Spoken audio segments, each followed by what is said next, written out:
tivemos ontem também Corinthians e Flamengo, encerrando a rodada, o jogo das 8h30 da noite, na Neoquímica Arena. Esse gramado tá bonito. Esse gramado tá bonito. E assim, ó, o Piero, Corinthians fez uma boa partida, né? Sim, Contra o fez. líder do campeonato, e cada vez mais líder. Fez uma boa partida, vamos chegar aí no pênalti do Yuri Alberto daqui a pouco. Vamos chegar na virada, porque o Flamengo vai vir o jogo. Agora o Corinthians, até eu vi o Dorival, ele reclamando de uma pergunta, reclamando não, mas ali debatendo, porque ele, o jornalista pergunta alguma coisa, o Corinthians teve tempo pra treinar e tal, meio que querendo dizer que o Corinthians estava um time mal treinado, vai. E o Dorival falou assim, você viu o primeiro tempo do jogo? Ainda assim, pô, você achou o Corinthians, né, desorganizado e tal? É. Então, assim, o Corinthians eu acho que. E aí perde pro líder do campeonato. Tá. Não, E essa, total. e essa vitória do Flamengo, o Piero, é vitória de time campeão. Time pra brigar pelo título. Porque você pega uma noite que não tá favorável, uma noite que as coisas não estão dando muito certo, e você consegue tirar 3 pontos do Corinthians dentro da Neoquímica Arena. Onde, aliás, o Flamengo vira e mexe e se dá bem. Passou o Corinthians no retrospecto histórico agora. Tava 5 vitórias, 5 empates, 5 derrotas, e agora o Flamengo tem retrospecto positivo dentro da Neoquímica Arena. Você quando... Foi o que eu falei do Flamengo lá contra o Estudiantes. O Flamengo teve uma noite lá que ele correu o risco de ser eliminado. E quando você consegue o resultado, mesmo nas noites ruins, mesmo nas tardes ruins, são esses resultados, cara, que podem fazer a diferença. Agora, já vou falar das polêmicas, gente. O Corinthians tá há um tempo sem ganhar na Neoquímica Arena, né, ô Pedro? Desde maio, desde o jogo contra o Santos. É meio inacreditável isso, parar pra pensar, né? Em Campeonato Brasileiro, tá, gente? Desde maio, cara. Uma É sequência mesmo? bizarra, assim. Também que o jogo de ontem não é o jogo que você vai tirar essa sequência, né? O Corinthians acaba. O jogo contra o Flamengo foi até muito melhor do que eu esperado. O Corinthians fez um grande primeiro tempo, jogou muita bola. E acho que o pênalti do Yuri, ele tem que muito ser o tema do jogo, porque é uma parada inaceitável pro cenário que era o jogo.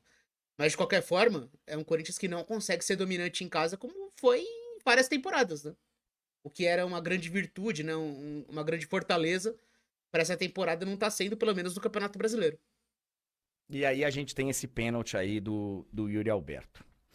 Assim, ó, gente,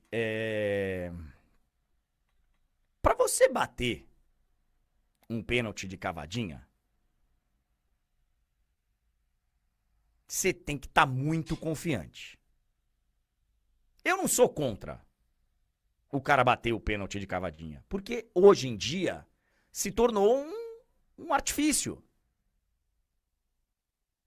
O cara, quando sabe fazer, pô, ele tem um mérito dele ali que.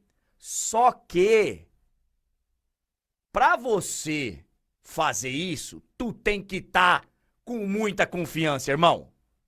Você tem que bater no peito e falar: eu tô bem, cara. Eu tô fedendo a gol. Eu tô numa fase que tá louco. Tá tudo dando certo na minha vida. O pão só cai com a manteiga virada pra cima. Tá tudo lindo. E não me parece que esse era o momento do Yuri. Não me parece. O Yuri tava sem fazer gol há algum tempo, depois ele até faz. Chora. Se emocionou. Então, Piero, assim, ó, o jogador, ele sabe, cara, que ele pode ficar marcado. Ele sabe. A gente O até último. hoje, a gente até hoje fala do Pato. Sim, Pô, a gente vai falar pra sempre do Pato. sim. O Pato inclusive ficou bravo com o Tite, porque o Tite colocou no livro dele a história da bronca lá, enfim. Então, ô velho, o futebol já mostrou muitas vezes que cavadinha, se você faz, tudo lindo. Se você perde, você pode ficar marcado. E ele bateu muito mal, Piero. Bateu muito mal. Acho que no final das contas, foi uma escolha errada dele querer dar a cavadinha e uma escolha técnica, um desempenho técnico péssimo, porque o goleiro pegou a bola sentado. Foi dia 21 de maio a última vitória, o último gol do Yuri Alberto, André. Tinha sido 21 de maio no jogo contra o Novo Horizontino, cara. E desde então ele tava numa seca. Eu, obviamente, não vou jogar o cara que quando ele faz um gol se emociona, certo? Acho que ali o cara tá muito a reação dele. Mas dá uma sensação que a emoção dele mostra que ele não tava bem o suficiente pra ter a personalidade que ele teve. Porque é o seguinte, se o jogador chega lá pra bater o pênalti e dá uma cavada, é postura até o final do jogo, tá? Postura. Fiz a cagada. Agora, fazer o gol, sair chorando, ficar 1 minuto e meio chorando, pedindo desculpa pra torcida, meu amigo, o cara não tava com a cabeça pra fazer o que ele fez. Tava desestabilizado. Tanto que as jogadas na sequência, André, ele perde, mais uns 3 gols na sequência. Então, cara, eu Não. sinceramente acho que existem jogos e jogos. E o que ele fez é bem grave. O Corinthians não tá nessa posição pra inventar nesse tipo de lance. E ele inventou. E outra, né? O Corinthians tem na sua história o pênalti do Pato e teve um do Memphis contra o Mirassol outro dia. Teve um outro dia. O próprio Dorival fala na coletiva. O próprio Dorival fala, a gente já tinha que ter aprendido ali, foi algo mais ou menos assim. Porque já tinha acontecido aí, contra o Mirassol. Essa ainda quase que o goleiro cai. Se o goleiro cai, ela entra. Mas o goleiro conseguiu voltar a tempo. A do Yuri ontem, o goleiro pegou sentado, gente. O goleiro pegou sentado. Foi muito mal o Yuri ontem.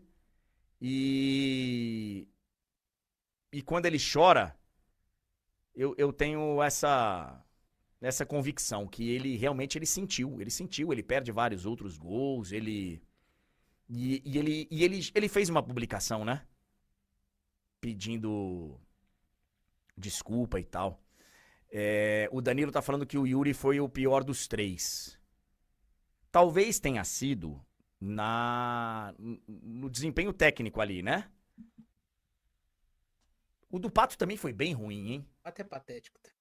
O do Pato também. Agora, em termos de importância, porra, não dá pra comparar, velho. O do Pato é um pênalti de eliminação. O Pato ficou marcado, velho. Ficou marcado.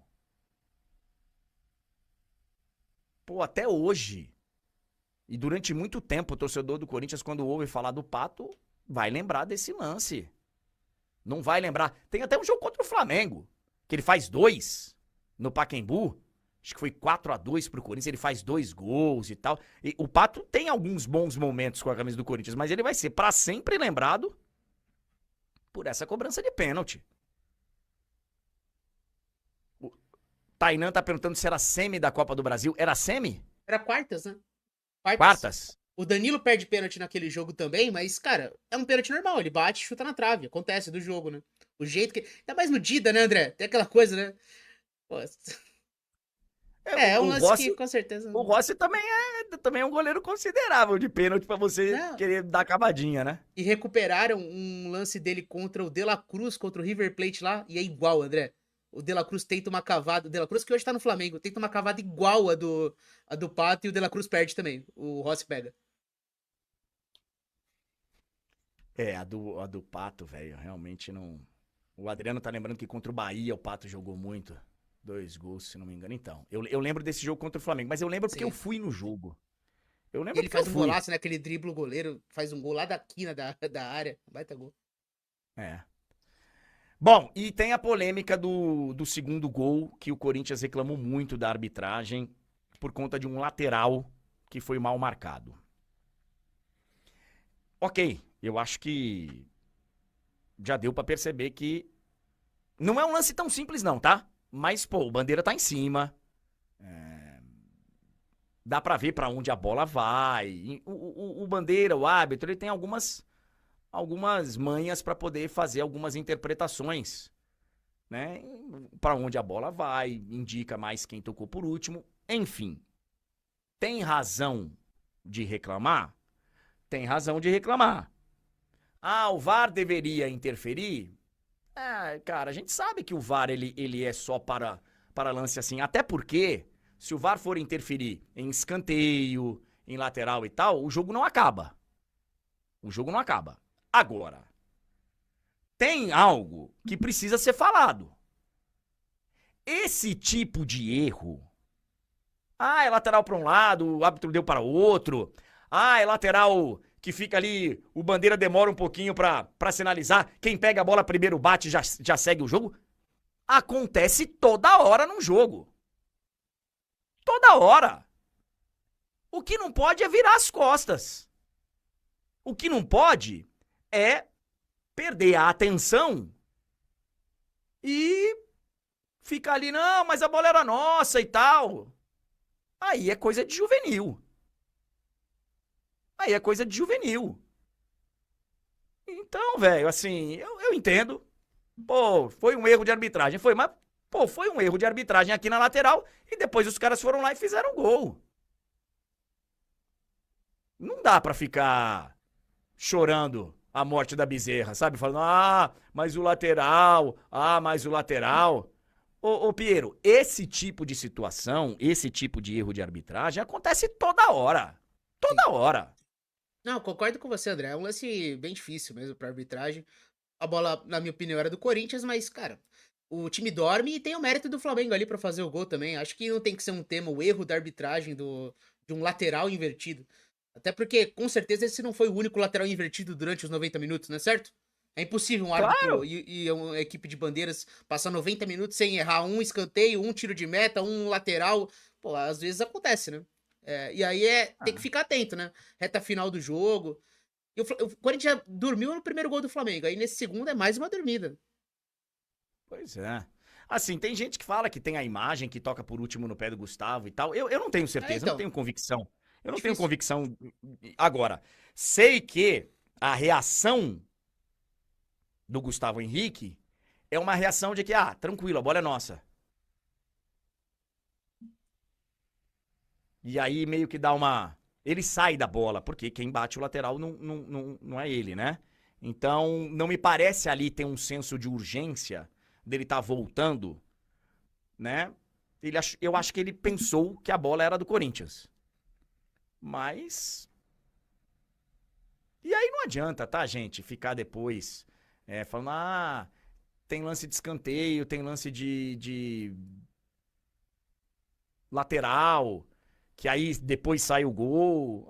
Mas o VAR, ele tá aí pra, né? Pra poder corrigir dentro daquela situação de gol. Porque imagina, esse lance aqui, Piero, ele até é muito rápido. O VAR não teria atrapalhado demais o jogo. Vamos supor que pudesse revisar.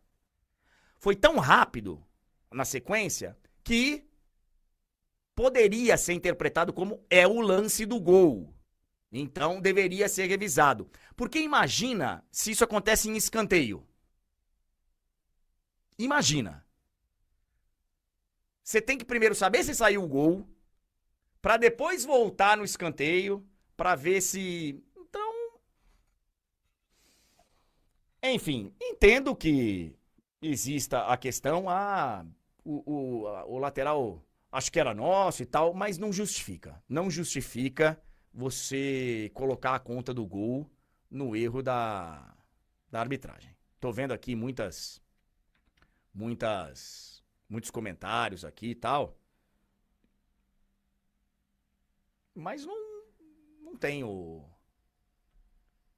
a revisão em lance de lateral, nem de escanteio. Agora, foi um lance rápido, né, que gerou o gol. Mas não adianta botar a conta no erro da arbitragem, não. O Corinthians não pode dar esse mole e e tomar o gol no final das contas. Tem que ter atenção, porque esse tipo de erro ele acontece toda hora. Toda hora, toda hora, toda hora. Público lá foi de 40.629 torcedores. E aí na próxima rodada... Foi um grande segundo tempo do Flamengo, né? Isso eu acho que fica como mérito, né? Para um time que líder do campeonato passar um primeiro tempo tão ruim, eu acho dominado, dá pra cravar isso, né? O Corinthians construiu ali pra fazer uma boa vantagem no primeiro tempo. O Flamengo volta pro segundo diferente. O Felipe faz mudanças, vem com o Alexandre, vem com o Danilo. E o Flamengo joga muito bem no segundo tempo, cara. Bem. E constrói a vitória. É um time que mostra resiliência e força aí na briga pelo título. O Corinthians joga contra o Internacional no meio da semana e o Flamengo recebe o Cruzeiro. Quinta-feira, que jogão, hein?